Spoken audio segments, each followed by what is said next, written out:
የአማራ ፋኖ ብሔራዊ ንቅናቄ አፋብን ዛሬ አንድ መግለጫ ሰጥቷል። ይሄ መግለጫ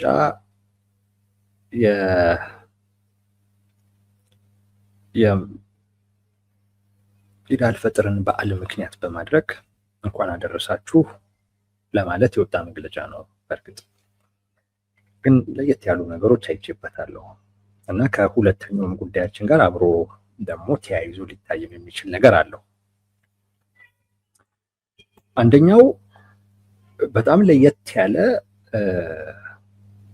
በተለይ በፋኖ ውስጥ የሙስሊም ማህበረሰቡን ሚና በደንብ አጉልቶ ለማሳየት የሞከረ መግለጫ ነው።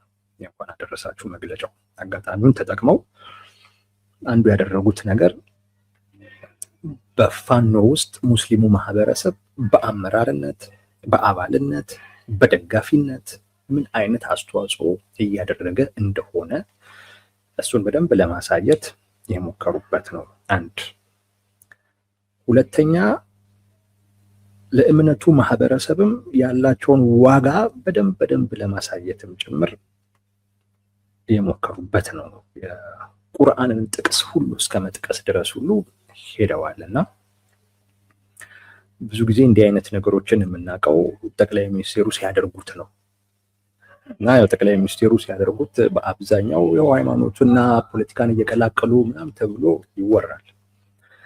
ያንኑ የሚመስል አይነት መንገድ ፋኖም ተከትሏል እና ይህንን መንገድ የተከተለበትን ምክንያት አንደርስታንድ እናደርገዋለን። ለሙስሊሙ ማህበረሰብ የሚሰጠውን ዋጋ በጣም ማሳየት ከመፈለጉ ጋር የተያያዘ ነው። አንዱ ትንሽ የምናየው ጉዳይ እሱ ነው። ሌላኛው በድል ዋዜማ ላይ መሆናቸውንም ጭምር ይናገራሉ። ይህም ደግሞ ሰሞኑን ካገኙት አንድ ትልቅ ፖለቲካዊ ውጤት ጋር የተያያዘ ነው ብለን እናምናለን እና እሱን እናየዋለን። ከሱ ጋር ደግሞ በተያያዘ መከላከያም የሰጠው መግለጫ አለ። እሱንም አብረን የምናየው ነው የሚሆነው ማለት ነው። እንዳልኳችሁ የፋኖ የእንኳን አደረሳችሁ መግለጫ ለሙስሊሙ ማህበረሰብ ያለውን ዋጋ በደንብ ለማሳየት ሞክሯል። ሙስሊሙ ማህበረሰብ በአመራርነት፣ በመዋጋት ስንቅ ሁሉ በመስጠት በማቀበል በምን አይነት መጠን የፋኖን ትግል እያገዘ እንደሆነ ለማሳየትም በደንብ ሞክረዋል። ይሄ ሙከራ ለምን እንደሆነ ይገባናል። የፋኖ ስብስብ በአብዛኛው ከአንድ ሃይማኖት ጋር ተያይዞ ይታያል። ይሄ አተያይ የመጣው ፋኖ እንደዛ ተደርጎ ቢታይ ፋኖን መጉዳት ይቻላል ብለው ያሰቡ ሰዎች የፈጠሩት ሳይሆን በራሱ የፋኖ አባላትም ጭምር በጣም አሶሺየት ከዛ ሃይማኖት ጋር ራሳቸውን በጣም አያይዘው ስላሳዩ ነው። በእርግጥ የሃይማኖቱ ተከታዮች ናቸው፣ ግን በጣም እንዲጎላም አድርገው ደግሞ አሳይተውታል፣ እንዲጎላም አድርገውታል እና አንዳንድ አካላቶችም ደግሞ በግልጽ ሁሉ ወጥተው ፋኖ እኮ የኛ ነው ሁሉ ያሉ የሃይማኖት ስብስቦችም አሉ። ፋኖ እኮ የኛ ነው፣ የኛን ፍላጎት ለማስፈጸም እኮ ነው፣ እስቲ አንድ ነገር ይደረግና እንተያያለን ሁሉ ብለው አደባባይ ላይ ሁሉ ወጥተው የተናገሩ የዛቱም አካላቶች አሉ። ያ ሁሉ ሲሆን ፋኖም ወጥቶ ነው ይሄ ውሸት ነው፣ የፋኖ ስም ለማጥፋት ነው ምናምን ብሎ ሲያስተባብልም አልተሰማም። በዚህ ምክንያት በጣም ከአንድ ሃይማኖት ጋር ተያይዞ ይታያል። በዚህ ምክንያት ያጣቸው ነገሮች አሉ። ፋኖ ያጣቸው ነገሮች አሉ። አይ ቲንክ አሁን እነሱን ነገሮች የማካካስ ፍላጎት ሳያድርበት የቀረ አይመስለኝም። አንድ የድጋፍ መሰረቱ ጠቧል ስላችሁ የድጋፍ መሰረቱ ትንሽ ነው ለማለት ሳይሆን ሰፊ ነው የድጋፍ መሰረቱ። ነገር ግን ከአንድ ሃይማኖት ጋር ብቻ ተያይዞ ግን መታየቱ የሌሎችን ድጋፍ እንዳያገኝ አድርጎታል። ጠቧል የምለው ከዛ አኳያ ነው። ለምሳሌ ሙስሊሙን ማህበረሰብ ድጋፍ እንዲያይ በአብዛኛው የፋኖ ከኦርቶዶክስ ሃይማኖት ጋር ነው ተያይዞ የሚታየው እና የሙስሊሙን የማህበረሰብ ድጋፍ ብዙም እንዳገኝ አድርጎታል፣ ጎድቶታል። ስለዚህ ጥሩ ምሳሌው የቅርብ ጊዜ ትውስታ ነው። ከጎጃም መጥተው ቦታውን ረሳሁትኝ፣ ወሎ ውስጥ ነው መስጊድ ምናምን ነገር ውስጥ የሙስሊም የሃይማኖት አባት ምናምን የተገደለበት አጋጣሚ ታስታውሱታላችሁ በእርግጠኝነት። እዛ ላይ የነበረውን ተቃውሞ እናስታውሳለን። ሰው ሁሉ ውጡልን እስኪላቸው ድረስ ማለት ነው። ከአካባቢያችን ሁሉ ውጡልን ብሎ እስኪያስወጣቸው ድረስ ነው የሄደው እና በሙስሊሙ ማህበረሰብ ዘንድ አለመታመን አለ፣ መጠራጠርም አለ። ለዛ ነው ማህበራዊ መሰረቱ ጠቧል እምላችሁ እንጂ የድጋፍ መሰረቱ ማነው ደጋፊው ብዙ አይደለም ለማለት አይደለም። ብዙ ደጋፊ ያለው ግን ማህበራዊ መሰረት ስንል በቃ አንድን ማህበረሰብ ብቻ እዛ ላይ ያተኮረ እንዲሆን አድርጎታል። አማራ ክልል ደግሞ ብዙ ማህበረሰብ ነው ያለው፣ ብዙ ማህበረሰብ። የሙስሊሙም ቁጥር ቀላል አይደለም አማራ ክልል ውስጥ። በተለይ አንድ አካባቢ ላይ ወሎ ውስጥ ግማሽ በግማሽ ሊባል የሚችል ይመስለኛል።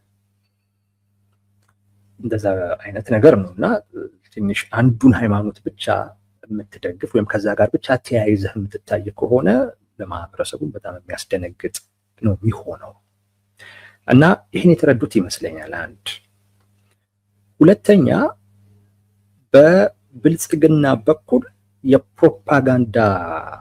በፕሮፓጋንዳ ለማጥቃት ፋኖን ለማጥቃት ቀላል እንዲሆንለት አድርጎታል፣ ወይም ለብልጽግና ፕሮፓጋንዳ ተጋላጭ አድርጎታል። ቨልነረብል ሆኗል ፋኖ።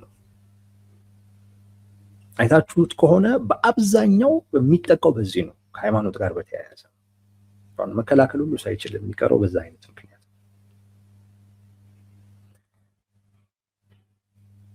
እና ተጋላጭ አድርጎታል፣ ጎድቶታል እያልኳችሁ ነው። ይህን ደግሞ ለመከላከል የሚደረገውም ጥረት ራሱ አድካሚም ነው። ምክንያቱም አጥቂ የሆነ ፕሮፓጋንዳ ለመሰንዘር የሚያበቁ ነገሮች ከራሳቸው ከፋኖች ዘንድ ሁሉ በደንብ ተገኝቷል፣ ተሰጥቷል በደንብ። ስለዚህ ብልጽግና እነሱን እያነሳ ፋኖን በሃይማኖት ፕሮፓጋንዳ በደንብ አድርጎ ማጥቃት ይችላል እና ተጋላጭ ሆኗል በዚህ ምክንያት። ይህን የተረዱት ይመስለናል። የፖለቲካ ዓላማው እንዲደበዝዝ ሆኗል በዚህ ምክንያት። ፋኖ የፖለቲካ ዓላማ አለው። አንዳንድ ሰዎች ከሎርድ ኦፍ ሬዚስታንስ ጋር ያያይዙታል። ሎርድ ኦፍ ሬዚስታንስ ዩጋንዳ ውስጥ የሚንቀሳቀስ የሃይማኖት ይሄ ሪሊጂየስ ፖለቲካል ኦርጋናይዜሽን ነው፣ ሃይማኖታዊ የፖለቲካ ድርጅት ነው ሎርድ ሬዚስታንስ አርሚ የሚባለው። ሎርድ ሬዚስታንስ አርሚ ራሱ አጠቃላይ ዩጋንዳ በቃ በመጽሐፍ ቅዱስ ላይ ባሉ ትእዛዞች ነው መመራት ያለባት የሚል እምነት ነው ያለው። እንደዚህ አይነት የፖለቲካ ድርጅቶች ብዙ አሉ እና ሪሊጂየስ ፖለቲካል ኦርጋናይዜሽንስ ይባላሉ እነዚህ።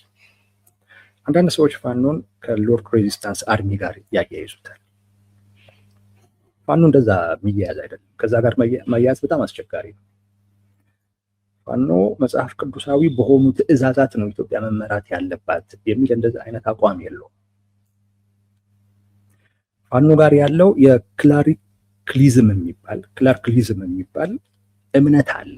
ማለት ክለርኮች፣ የሃይማኖት አባቶች ትልቅ ተጽዕኖ ወይም ደግሞ ሚና እንዲኖራቸው የሚፈቅድ አይነት ወይም ደግሞ ሲኖራቸው የሚባል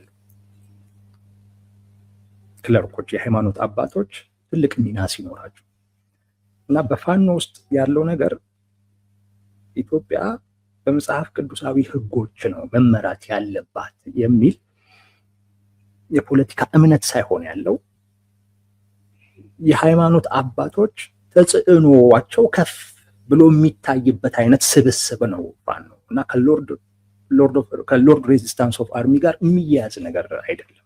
በጣም ልዩነት አለው። የሃይማኖት አባቶች ለዚያውም ደግሞ የአንድ ሃይማኖት የኦርቶዶክስ ሃይማኖት አባቶች በፋኖ ስብስብ ውስጥ ምንም ጥርጥር የለውም ትልቅ ተጽዕኖ ትልቅ ሚና አላቸው እና ይሄ ከሎርድ ኦፍ ሬዚስታንስ አርሚ ጋር በጣም በጣም የሚለያየ ነው። የሃይማኖት አባቶችን ሚና እና ተጽዕኖ ይፈቅዳል ነው እንጂ ስብስቡ ሃይማኖታዊ አስተምህሮ አጠቃላይ የሀገሪቱ ስርዓት መሆን አለበት የሚል አይነት ነገር የለውም። ሎርድ ሬዚስታንስ ኦፍ አርሚ ሎርድ ያልኳችሁ አርሚ ግን ዩጋንዳ ላይ የሚንቀሳቀሰው እሱ ግን መጽሐፍ ቅዱሳዊ አስተምህሮቶች ሃይማኖታዊ አስተምህሮቶቹ መሆን የሀገሪቱ የህግ ስርዓት ምንጭ እና አካል መሆን አለባቸው ብሎ የሚያምን ነው እና ሃይማኖታዊ የፖለቲካ ድርጅት ነው። ፋኖ ሃይማኖታዊ የፖለቲካ ድርጅት አይደለም። የሃይማኖት አባቶችን ሚና ከፍ ብሎ የሚታይበት አይነት የፖለቲካ ስብስብ ነው። ይሄ በመሆኑ ምክንያት የፖለቲካ ዓላማው ደብዝዟል። በጣም ጎልቶ የሚታየው ከሃይማኖት ጋር በተያያዘ ያለው ፍላጎት ነው እና የሚባለውም ፋኖ ይሄን ሊያመጣ ነው የሚል አይነት ነገር ነው። አሁን ይሄንን መግለጫ ስናየው አንድ የገባን ነገር ወይም ፋኖ ውስጥ እየመጣ ነው የምንለው የሆነ አይነት ለውጥ እንዳለ እንዲሰማን ያደርጋል። አይ ቲንክ ይሄንን የመቀየር ፍላጎት አለ። እንዳልኳችሁ የሙስሊም ማህበረሰቡን አስተዋጽኦ ማጉላት ብቻ አይደለም፣ የቁርአንን ጥቅስ መጥቀስ ብቻ አይደለም። ኢቭን የስርዓት ለውጥ ስናመጣ ይህንን ሃይማኖት በአደባባዮች ላይ በደማቁ የምናከብርበት አይነት ሁኔታ ሁሉ ይፈጠራል።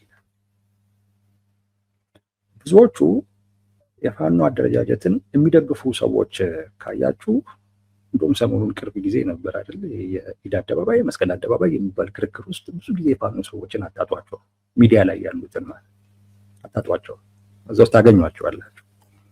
ያንን ሁሉ የሚጋፋ ነው። በቃ አደባባዮች ላይ ሁሉ በደማቁ የምናከብረው በዓል ይሆናል እስከ ማለት ድረስ ነው የሄደው ፋኖ።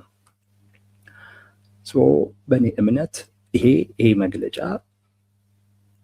የፖለቲካ አጀንዳው በጣም እንዲጎላ ወይም ደግሞ ሴኩላር የመሆን ፍላጎት ወይም ደግሞ ፋኖ ሴኩላር መሆን አለበት የሚሉ እዛው ፋኖ ውስጥ ያሉ አካላቶች የተወሰነ አቅም እና ጉልበት እያገኙ መምጣታቸውን የሚያሳይ ነው።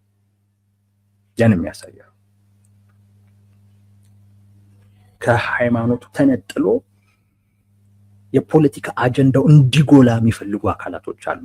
በነገራችን ላይ ፋኖ ውስጥ አቅማቸው ጉልበት ብዙም ስለሌላቸው ነው እንጂ ቅድም እንዳልኳችሁ የሃይማኖት አባቶች ተጽዕኗቸው ሚናቸው በጣም የጎላ ስለሆነ ያው ከነሱ ፍላጎት ጋር የሚሄዱ ሰዎችን ነው በደንብ ፕሮሞት እንዲደረጉ የሚፈልጉት። አካባቢው ላይ ደግሞ ለሃይማኖት አባቶች ያለው አመለካከት በጣም የተለየ ነው። በዛ ምክንያት ተሰሚነት አላቸው። ያን ተሰሚነታቸውን ተጠቅመው እነሱ የሚፈልጓቸው ሰዎችን ነው በጣም እንዲጎሉ የሚፈልጉት።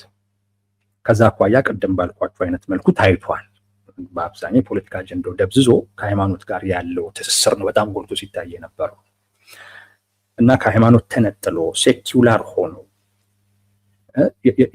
በቃ ይሄ አማራ ብቻ የሚለው ነው ከአማራ ብሔርተኝነት ጋር ብቻ የተያያዘው እምነቱ በጣም ጎልቶ እንዲታይ የሚፈልገው አካል በወቅቱ ብዙ ጉልበት አልነበረውም።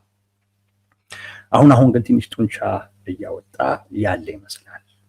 ይሄ መግለጫ እንደዛ እንዳስብ አድርጎኛል። በነገራችን ላይ ብቸኛ ማሳያ ነው እያልኩኝ አይደለም፣ ግን አንድ ማሳያ ግን አድርገን ልንወስደው እንችላለን እና ከዚህ በኋላ ፋኖ ውስጥ የምናያቸውን አንዳንድ ዴቨሎፕመንቶች ከዚህም አንጻር መገምገም እንዳለብን ቢያንስ የሚጠቁም ነው እና ይሄ የአማራ ብሔርተኝነት ላይ ብቻ መተኮር ያለበት እና ከሃይማኖቱ መላቀቅ የሚፈልገው ቡድን ወይንም ደግሞ ስብስብ ትንሽ ጉልበት እያገኘ ስለመምጣቱ የሚያሳይ ጉዳይ አድርገነዋል። እንዳልኳችሁ በጣም የሙስሊሙን ማህበረሰብ ተሳትፎ አጉልቶታል፣ አጋኖታል እያልኩ አይደለም፣ ግን በደንብ ጎልቶ እንዲታይ እንዲሰማ ፈልገዋል። ጥቅስ ሙሉ እስከ መጥቀስ ሄደዋል። ከዚህ ውጪ አደባባይ ላይ በደማቁ የምናከብረው አይነት በዓል ነው። አሁን እንደሚከበረው አይደለም የሚሆነው። በበለጠ ሁኔታ ሙስሊሙ ማህበረሰብ አደባባይ ላይ ወጥቶ በዓሉን የሚያከብርበትን አይነት ሁኔታ እንፈጥራለን እስከ ማለት ነው እንግዲህ እየተደረሰ ያለው። ምን እያሉ ነው? ከአንድ ሃይማኖት ጋር አያይዛችሁ አትመልከቱ። የኛ ዋነኛው አጀንዳ አማራ የሚለው ነው የሚል መልእክት እያስተላለፉ ያሉት እና ከሃይማኖት ተላቆ ብሔርተኝነቱን ማጉላት የሚፈልገው ስብስብና ቡድን ጉልበት እያገኘ ስለመምጣቱ ማሳያ አድርገን ወስደነዋል። ሌላኛውና ዋነኛው ጉዳይ በድል ዋዜማ ላይ ነን የሚለውን ነው። በድል ዋዜማ ላይ ነን ይላል። እሷን አንድ አንቀጽ ነች ላንብብላችሁና እንነጋገርበታለን። በመከራ ውስጥ ሆኖም ለፈጣሪው መገዛትን፣ ጽናትን፣ አሸናፊነትን፣ ትዕግስትንና ጥበበኝነትን ከወለደው ህዝብ የወረሰው የአማራ ፋኖ በአማራ ህዝብ ላይ የተጫነውን የመከራ ቀንበር ይሰብር ዘንድ ሀቅን ከነፍጥ ጋር አንግቦ በድሉ ዋዜማ ላይ ይገኛል ይላል።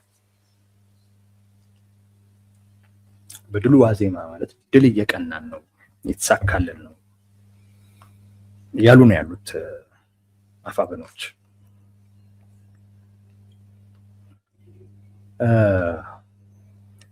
አይ ቲንክ ይሄ እንግዲህ ያው ጦርነት ላይ ያሉ ናቸው።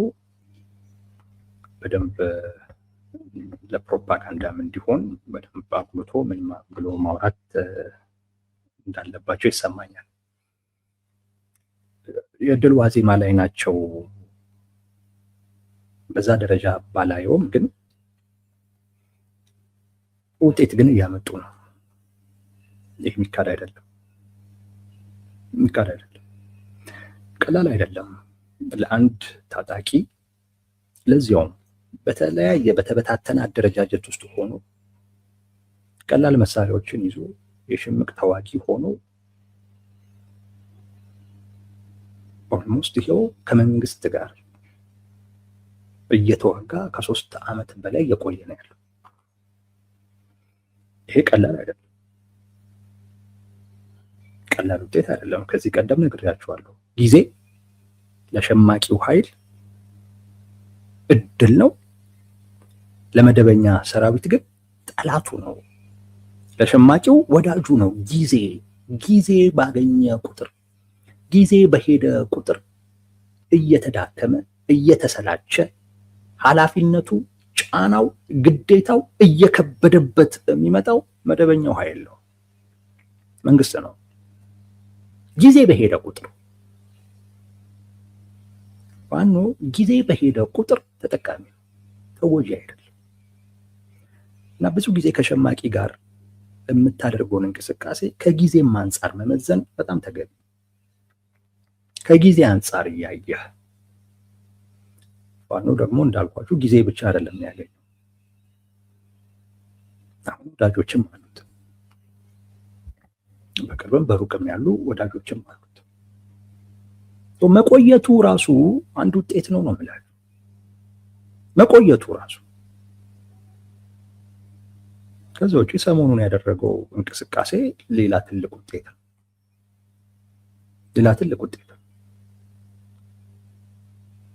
የሆነም ጊዜ እንደዚሁ የክልሉ መንግስት ፋኖን መቋቋም የማይችል መሆኑን ያጋለጠበት አጋጣሚም ነበር። እዚሁ ደቡብ ጎንደር ውስጥ ደብረ ታቦር ነው ምናምን መከላከያ ወጣ ሲባል እነሱ ገብተው ተቆጣጥረውት ነበር። ያ ማለት የክልሉ አቅም ከፋኖ ጋር የሚወዳደር አይነት አይደለም ማለት፣ ወይንም የክልሉ የጸጥታ ኃይል በአማራ ክልል ውስጥ ፋኖ ያለውን አይነት የሞራል ከፍታ የለውም ማለት። ህዝቡ ይቀበለኛል፣ ህዝቡ የኔ ነው ብሎ ያስበኛል ብሎ አያስብም ማለት። መከላከያ እንደወጣ በደቂቃዎች ውስጥ ነው ገብቶ የተቆጣጠሩ።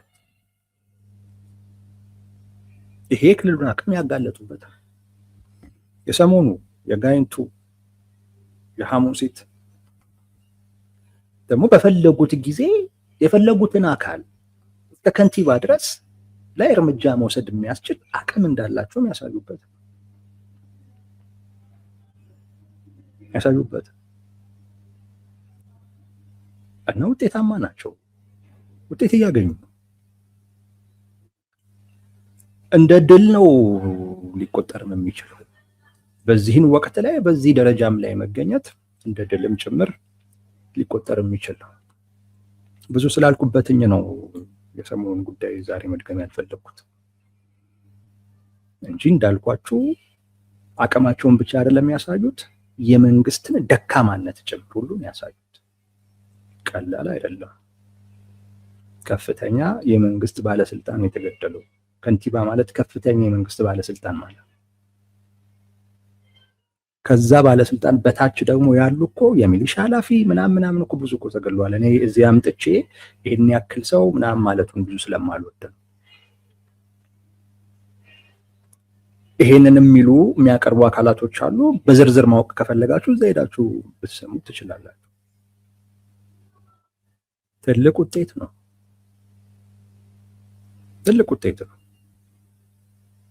በቃ እዛ ያለው አካል እዛ ያለው መንግስት ኢቭን መከላከያ ራሱ የመንግስትን ከፍተኛ ባለስልጣናት መጠበቅ የማይችልበት ድክመት ላይ ስለመኖሩ የሚያጋልጥ ነው የሚያሳይ። እና መንግስት አዳዲስ አማራጮችን ማሰብ አለበት የምንለው ለዚህ ነው። ጊዜ አግኝተዋል። ጊዜ ወዳጃቸው ነው። ጊዜ በሄደ ቁጥር ተጠቃሚ ናቸው። ጊዜ በሄደ ቁጥር ፋኖ የሚዳከም እንዳይመስላችሁ። ፋኖ ስለሆነ አይደለም። የትኛውም ሸማቂ ጊዜ ባገኘ ቁጥር ተጠቃሚ። አንዳንዶች ኦነግን እንደ ምሳሌ ያቀርቡታል። ኦነግ 50 ዓመት ምናምን ይኸው ቆይቶ ምን አመጣ ምናምን የሚሉ ሰዎች አሉ። ኦነግ 50 ዓመት ቆይቶ ምንም አላመጣም የሚባል ድርጅት አይደለም። በመሰረቱ እንደዛ አይደለም። ኦነግ ደርግ እኮ ሲወድቅ የኦነግ አስተዋጽኦ እኮ አለ። ኢህአዴግ እኮ ሲወድቅ ቲፒኤልኤፍ የኦነግ አስተዋጽኦ እኮ አለ።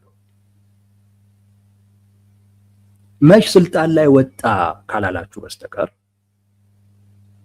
እንደዛ ራሱ ኦነግ ራሱን ችሎ ስልጣን ላይ መች ወጣ ካላላችሁ በስተቀር ኦነግ እኮ በ50 ዓመት ጉዞ ውስጥ ያሳካቸው ነገሮች እኮ አሉ። የመንግስት ለውጦች እኮ አምጥቷል። እነዛ የምታውቋቸው ኦነግ የሚባሉ ሰዎች ራሳቸው ለምን ስልጣን አልያዙም ካላላችሁ በስተቀር ማለት እና ምንም በቃ ዝም ብሎ የተቀመጠ ድርጅት አይደለም። እንደዛ አይደለም። የራሱ ሚና ነበረው። ያ ውጤት ነው። ከሌሎች ታጣቂዎች አንጻር ሲነጻጸር በእነሱ ልክ ተደራጅቶ በእነሱ ልክ ታጥቆ በእነሱ ልክ የፖለቲካ አቅም ፈጥሮ ስላልተገኘ ማዕከላዊ መንግስቱ ሌሎች በተቆጣጠሩት ልክ አልተቆጣጠረም እንጂ ደርግ ሲወድቅ የኦነግ አስተዋጽኦ አለ። ቲፒኤልኤፍ ሲሄድ የኦነግ አስተዋጽኦ አለ። ጠቅላይ ሚኒስትር አብይ አህመድ እኮ ከኦነግ ጋር ይሰሩ ነበር አይደለም እንዴ? ራሳቸው የተናገሩት ከኦነግ ጋር እኮ ይሰሩ ነበር። ለምን? አስተዋጽኦ አለው ብለው አምነው ማለት። ሲመጣ እኮ የጀግና አቀባበል እኮ ነው የተደረገለት ኦነግ አዲስ አበባ እኮ ሲገባ። እና ምንም ያላመጣ ስብስብ አድርጋችሁ አትውሰዱት። ህወሓትን ውሰዱ። 7 ሆኖ ጀምሮ ጊዜ አግኝተው እኮ ነው በኋላ ደርግን ያሸነፉ። ጊዜ ባገኙ ቁጥር በተለይ ከ10 ዓመት በኋላ ከሆነ እንዳልኳችሁ ጦርነቱ ራሱ አሸናፊ እየሆነ ይመጣል እና ሀገሪቱን መብላት ይጀምራል። ጦርነቱ ሀገሪቱን መብላት ሲጀምር ራሱ መንግስትን ነው የሚበላው። ደርግ እኮ የወደቀው እንደዛ እኮ። ደርግ እኮ የወደቀው ጦርነቱ በልቶት እኮ ነው። ደርግ ረዥሙን ጊዜ ቲፒኤልኤፍ ትግራይን ለመቆጣጠር ነው ጊዜ ወሰደበት። 3 ዓመት ምናምን አይሆንም እኮ ከዛ አዲስ አበባ ለመግባት። ለምን? በቃ ጦርነቱ ደርግን በልቶታል፣ ሀገሪቱን በልቷታል። ሀገሪቱ ስትበላ ያው ትልቁ ጫና መንግስት ላይ ነው፣ ትልቁ ኃላፊነት መንግስት ላይ ነው። ያንን መወጣት አይችልም፣ ያን መስጠት አይችልም። ስለዚህ ሁሉም የየራሱን አማራጭ መሄድ ጀመረ። ጄኔራሎቹ ምንም ሳቦታጅ ማድረግ ጀመሩ። ዋናው ሰው ብቻውን ቀረ። ቲፒኤልኤፍ ደርግን አሸነፍኩት ይላል። ደርግን ቲፒኤልኤፍ አላሸነፈው። ደርግን ያሸነፈው 17 ዓመት ሲያደርግ የነበረው ጦርነት ነው ደርግን ያሸነፈው። እና ጦርነቱን አሸናፊ ሆነ። ጦርነቱ አሸናፊ ሲሆን ያው ታጣቂዎቹ ናቸው እንግዲህ የሽግግር መንግስት ምናምን ነገር ሊፈጥሩ የሚችሉት እና ጊዜ በሄደ ቁጥር ለታጣቂው ነው ጥቅም ያለው። ምክንያቱም ጊዜ ሲሄድ አብሮ ጦርነቱ ነው የሚሄደው። ውድመት ይጨምራል፣ ሞት ይጨምራል፣ ቀውስ ይጨምራል። ያን ሁሉ ፋኖ የመፍታት ግዴታ አለበት። ያን ሁሉ እኮ የመፍታት የማስተካከል የመንግስት ግዴታ እና የራሱን አቅም ነው እየበላው የሚመጣው ጦርነቱ። የራሱን የመንግስትን አቅም ነው እየበላው የሚመጣው እና እንደ ደርግ ራሱ ጦርነቱ አሸንፎት መዋጋት የሚያስችል አቅም ላይ የነበረው አቅም በሙሉ ተበልቶ በቃ የራሱን አማራጭ ሊወስድ ይችላል። እና ደርግ እንደዛ ነው የወደቀው። ከዛ ታጣቂዎቹ አሸነፍን ብለው መጥተው የሽግግር መንግስት መሰረቱ። ደርግ ግን በታጣቂዎቹ አልተሸነፈም። ደርግ በቲፒኤልኤፍ አልተሸነፈም። ደርግ የተሸነፈው 17 ዓመት ሙሉ በውጊያ ስለነበር ያ ውጊያን የበላው ደርግ። ራስህን በላይ እኮ ነው እየተኮስክ እኮ። መንግስት እኮ የእርስ በርስ ጦርነት እኮ ራሱ ላይ እኮ ነው የሚተኩሰው። ለዛ እኮ ነው ከታጣቂ ጋር ስትዋጋ እርስ በርስ ሲሆን ከሸማቂ ጋር ስትዋጋ ሞር ስራህ መሆን ያለበት ፖለቲካል ነው እንጂ መግደል ያሉበትን እንትን ማፍረስ ማውደም እሱ ውጤት አይደለም። እንደሚታየው ብልጽግና እንደ ደርግ ምን ያህል ጊዜ ይዋጋል የሚለውን ነው አሁን በቃ መገመትም ማንችለው እንጂ ዘመኑ ግን የጦርነት ምናልባት የደርግን ሪከርድ ያሻሽል ይሆን ወይስ አያሻሽልም? እሱ ነው ሊያጠያይቅ የሚችለው። 18 ዓመት ይዋጋ 19 ዓመት ይዋጋ ይሆን የሚለው ነው እንጂ በቃ የብልጽግና ዘመን የጦርነት ዘመን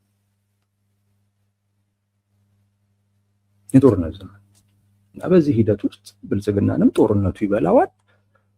እነፋኖ ሌሎቹ ታጣቂዎች የሽግግር መንግስት ብሎ መስርቶ ይመጣል። ምናልባት የሽግግር መንግስትም ላይ መሰረቱም ይችላሉ። ከዚህ ቀደም ሞክረን የተጎዳንበት ነው ምናምን ደግሞ ብለው የየራሳቸውንም ሀገር ለመመስረት በሚያደርጉት ጥረትም እርስ በርስም ሊጋጩ ይችላሉ። መንግስት ግን በጦርነቱ ተሸንፎ በታጣቂዎቹ አይደለም፣ ጦርነቱ ራሱ መንግስትን አሸንፎት አይኖርም። መንግስት የለሽ የሆነ አይነት ሀገር ነው የሚፈጠረው። መንግስት አይኖርም። ታጣቂዎቹ ከዛ በኋላ ወይ ተስማምተው ሀገር ይመሰርቱ ይሆናል ወይም ደግሞ እርስ በርስ ደግሞ ተቃጭተው የራሳችንን ሀገር ካልመሰረትን በሚል ደግሞ ሊቀጥሉ ይችሉ ይሆናል፣ አይታወቅም። እና ውጤታማ ነው ልላችሁ ነው። የድል ዋዜማ ላይ ነን። ብልጽግና ጦርነቱን በሆነ አይነት መንገድ መቋጨት ካልቻለ እውነቴን ነው የምላችሁ ይበላል። ጠቅላይ ሚኒስትሩ ይላሉ 1000 ዓመት መዋጋት እንችላለን። 1000 ዓመት ማንም ሰው አይዋጋም። ማንም ይኸውና አሜሪካ የሚከስሩትን ኪሳራ አታዩም እንዴ? አሜሪካ ኪሳሯን ከአረብ ሀገራቶች እያካካሰች እኮ ነው። ማንም 1000 ዓመት መዋጋት የሚያስችል አቅም የለውም። 1000 ዓመት አትዋጋ። ታጣቂዎቹ ላይ ያሸንፉ ይችላሉ፣ ግን አንተ ራስህ ላይ ራስህን ቀጥቅጠ ታጠፋለህ። ያ ነው የሚሆነው። ፋኖ ጊዜ አግኝቷል። እንደገና ወደፊትም ብዙ እድሎች ደግሞ አሉት።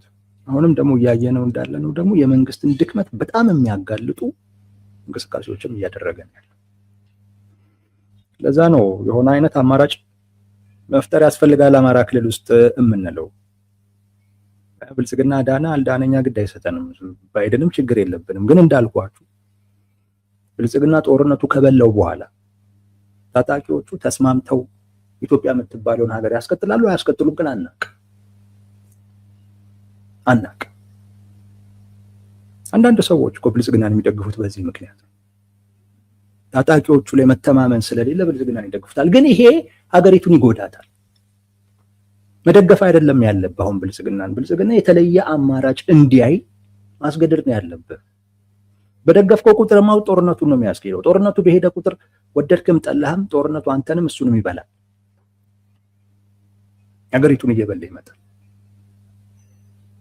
በፈረሰች ሀገር ውስጥ መንግስት አይኖርም፣ ግን ታጣቂ ግን ይኖራል።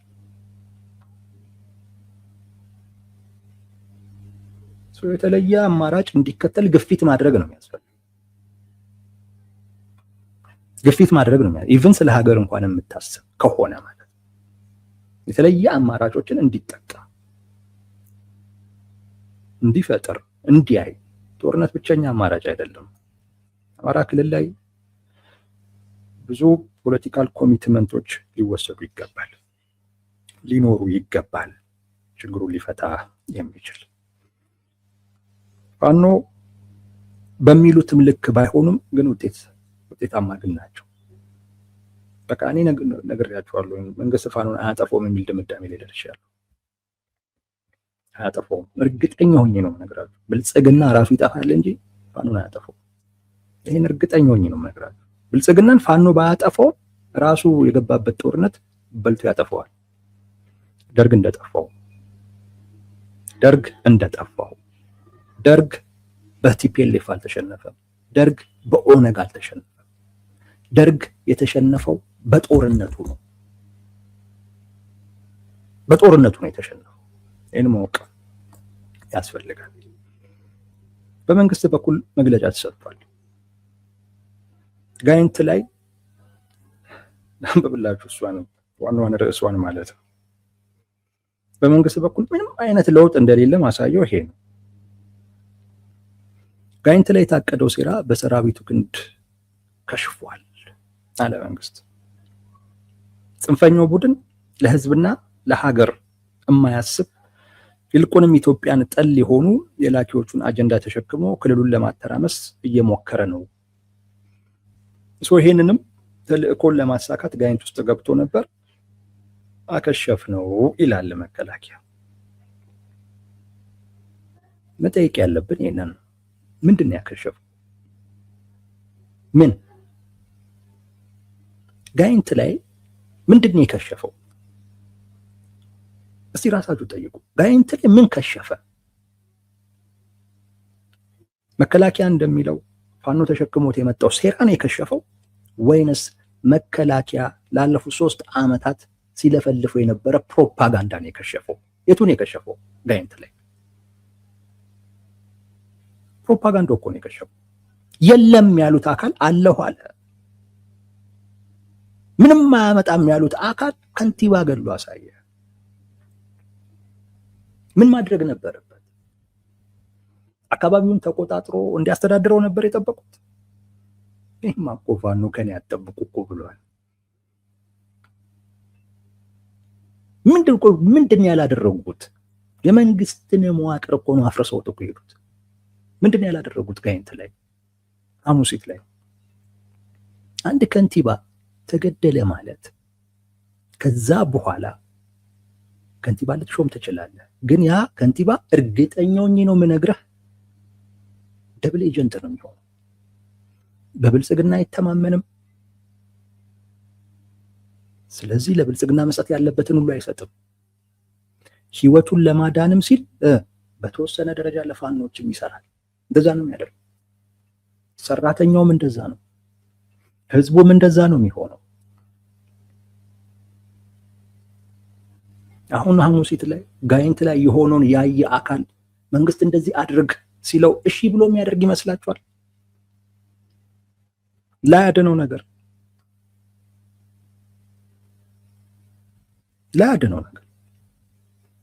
ይሄንን ነው ማየት የሚያስፈልገው። ሌላ መዋቅር ነው ያፈረሱት እኮ ምላችሁ። ለዛ ነው መንግስትን ነው ያፈረሱት። ምንድነው እንግዲህ ያላሳኩት ነገር? ምን አይነት ሴራ? አይገልጸውም። መከላከያ አይገልጸውም። ዝም ብሎ ብቻ ከሸፉ ይላል። የከሸፈው የራስ ፕሮፓጋንዳ ነው። ጋይንት ላይ የከሸፈው እሱ ነው። ስትነዛው የነበረው ፕሮፓጋንዳ አንጻራዊ ሰላም መጥቷል። ከዚህ በኋላ የክልሉ ጸጥታ አካል ራሱን ክልሉን ሰላም መረጋጋት ማስጠበቅ ይችላል፣ መከላከያ ሊወጣ ነው ምናምን ስትል የነበረው ነገር አፈር ነው የበላው። አፈር እና የከሸፈው ጋይንት ላይ የመከላከያ ፕሮፓጋንዳ። አሁንም ምንድን ነው የሚሉት? ተላላኪ ናቸው፣ ለጠላት እየተላላኩ ምናምን ነው የሚለው። ወዳጄ የአማራ ህዝብ አሁን ላይ ማነው ተላላኪ ማነው የማይላላከው አይደለም ጥያቄው።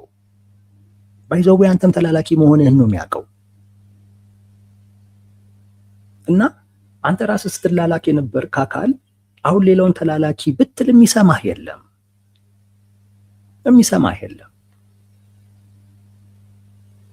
ፋኖች እያስተላለፉት ያለው መልእክት መንግስት እናንተን የመጠበቅ እንኳን እሱ ይቀርና የራሱን ባለስልጣናት የመጠበቅ አቅም የለውም የሚል መልእክት ነው እያስተላለፉ ያለው። መንግስት ስለዚህ ነው ምላሽ መስጠት ያለበት እንጂ እኚህ ተላላኪዎች እያለ መክሰስ ምንም አያደርስም። እውነቱን ልንገራችሁ፣ እኛ ብንል ይሻላል ከሞራልም አኳያ ማለት ነው። እኛ ብንል ያምርብናል። እኔ አሁን ብል ያምርብኛል።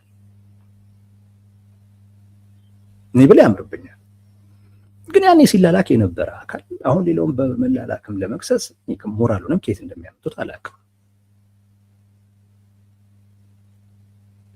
እኔ ያው ታሪኬ ትንሽ ደጉራ እንዳይመስልብኝ እንጂ እንዲህ አይነት ሞራል ይሰጠኛል።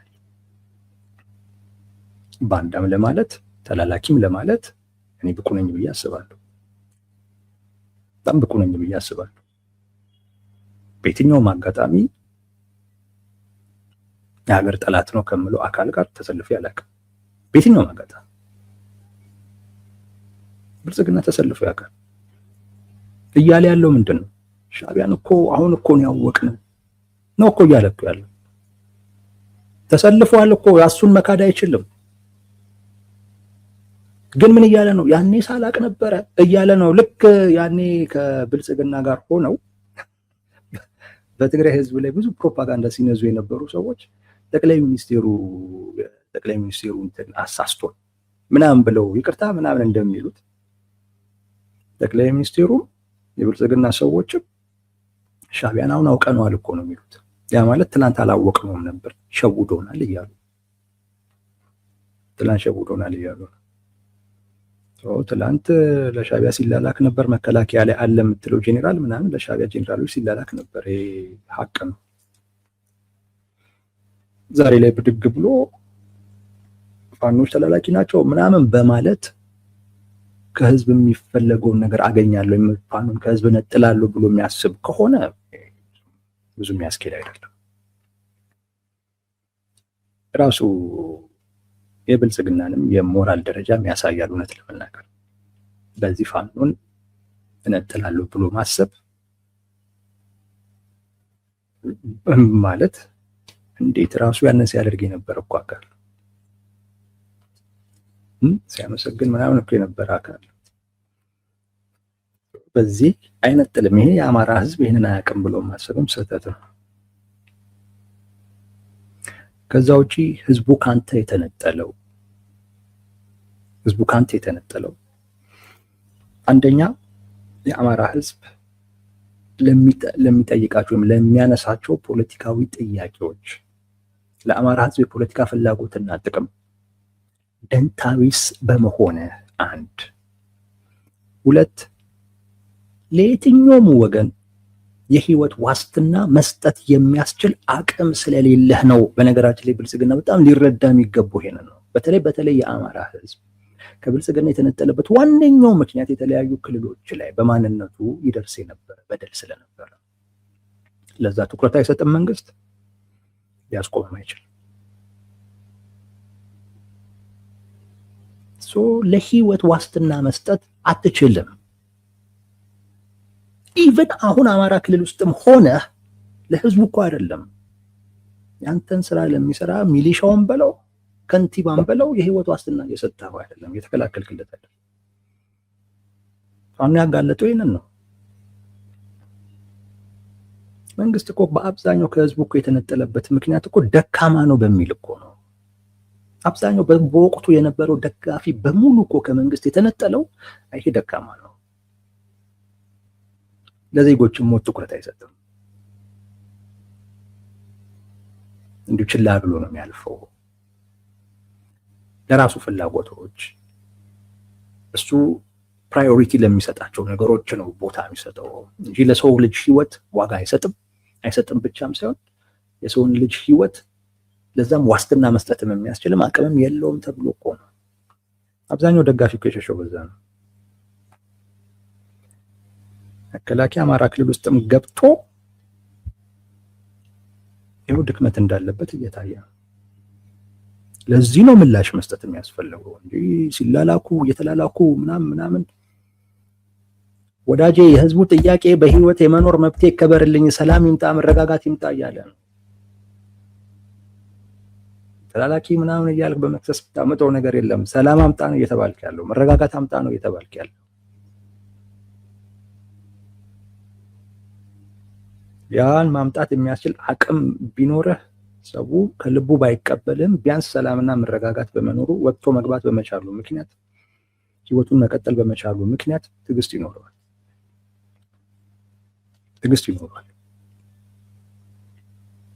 ፋኖ ያጋለጡ ያንን ነው። መንግስት የራሱን ባለስልጣናት መጠበቅ አይችልም። ስለዚህ አማራ ክልል ላይ ከላይ እስከታች ያለ አመራር እርግጠኛ ሆኜ ነው የምነግርህ ደብል ኤጀንት ነው። ለጥቅሙ ሲል ከመንግስት፣ ለደህንነቱ ሲል ከፋኖ ጋር ይሰራል። እና እዛ ያለው ችግር እየተወሳሰበ እንጂ እየተፈታ አይመጣም። በዚህ መንግስት አልጎዳም ብሎ የሚያስብ ከሆነ የመጨረሻ ሞኝነት። እንደዛ ግን እንደሚያስብ ማሳያዎች አሉ። ጠቅላይ ሚኒስትሩ 1000 ዓመት መዋጋት እንችላለን የሚል ነገር ብዙ ደጋግመው ነው የሚያነሱት።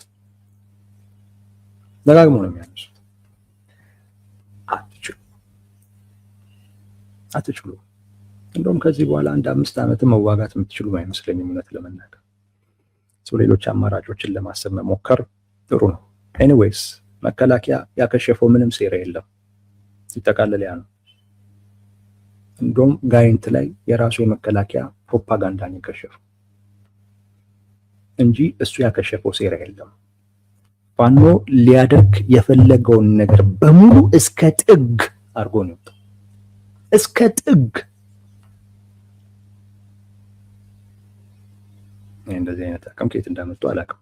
እስከ ጥግ ቲፒኤልኤፍ አለበት፣ ሻዕቢያ አለበት ምናምን የሚሉ አካላቶች አሉ። ግን አይመስለኝም።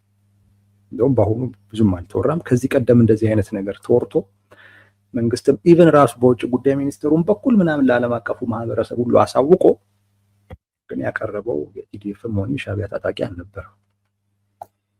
ተይዘዋል ግን እያለ ነበር። እስከ ጥግ ድረስ ማድረግ የሚፈልጉትን ነገር አድርገው ወጥተዋል። በቃ ደግሞ የፋኖ ባህሪ ነው። አካባቢውን ይዞ አያስተዳድርም። የሸማቂ ተዋጊ ባህሪው ይሄ ነው። ይገባል፣ ጥቃት ይሰነዝራል፣ ይሄዳል፣ አለቀ። ያንን ነው አድርገው እንትን ያለው እና ምን የቀረባቸው ነገር አለ ነው የምላቸው። ምን ቀርቶባቸው መከላከያ ከሸፈው? ምን አስቀረባ? ምን ሊያደርጉ ፈልገው በመከላከያ ምክንያት ሳያደርጉት የቀሩት ነገር ምን አለ? ምንም።